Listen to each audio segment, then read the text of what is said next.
Hi, this is Morley, and this is the M-Wire. Well, folks, the hand count is indeed complete. The paper bee examination continues. 100,000 bees inspected per day. Now, this is arguably the easier part of the audit because now they're looking at the quality of the paper, and they're also looking at things like misprints or anything like that, anything that's a real tell that the piece of paper is not an authentic piece of paper. As I've said in previous updates, this paper is highly specialized paper that has to be approved.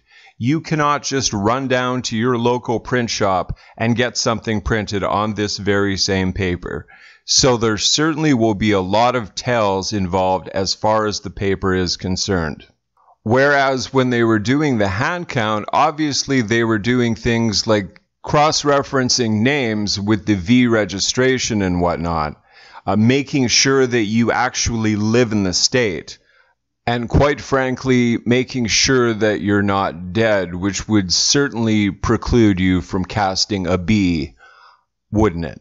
The hand counting process is finally concluded, except for the Braille bees, but Ken Bennett told us that there were only 3 Braille bee boxes on Monday. Because these bees are about 3/4 of an inch thick, the 3 boxes totaled about 50 or 60 at the time. The Gateway pundit's Jordan Conradson learned that these still counting bees on the floor are performing quality control measures to ensure accuracy. This is just another example of the immense security involved in this audit. The paper examination phase will finish by the end of June at the current rate.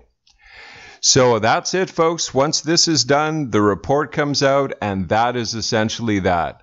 I just want to leave you this clip here from Wendy Rogers as to how things are going. She sat down with John Fredericks, and for all intents and purposes, I am using this video under the Fair Use Act, which is located in Section 107 of U.S. copyright law. The birthing person of the hour, and that is State Senator Wendy Rogers. She represents Northern Arizona. She's a Republican. She's part of the Republican majority in Arizona that called for this audit. Wendy Rogers, that is the Flagstaff area.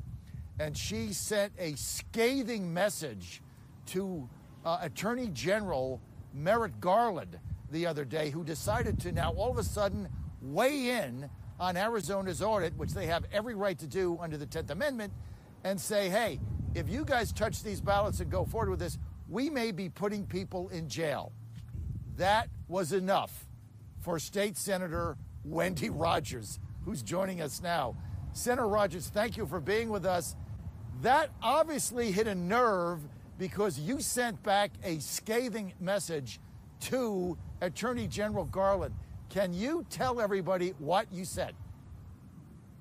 Well, I basically told the Attorney General to stay out of Arizona's business. This is a state's right issue.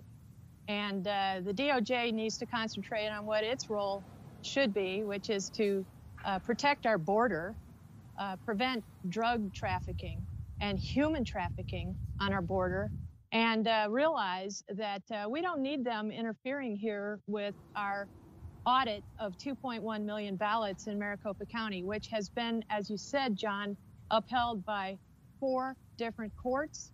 And we are almost done. As you can see, this is mostly now the evaluation process where we are forensically looking at the ballots. We're looking at the paper to see what fibers are in the paper. We're looking to see if the oval was actually filled out by a human being or a machine. We're looking to see if the target crosshairs line up on some of the corner markings, as well as little yellow dot watermarks on many of the ballots, and so forth. So this is an excruciatingly detailed process. We're very, very proud of this process. And I've hosted numerous state representatives and state senators from other states, and I think that, in turn, made DOJ nervous. Well, folks, I just wanted to bring you that update. I will certainly bring you more as they transpire, as per usual. Please remember to like, to comment, to share, and to subscribe. Thank you, and God bless.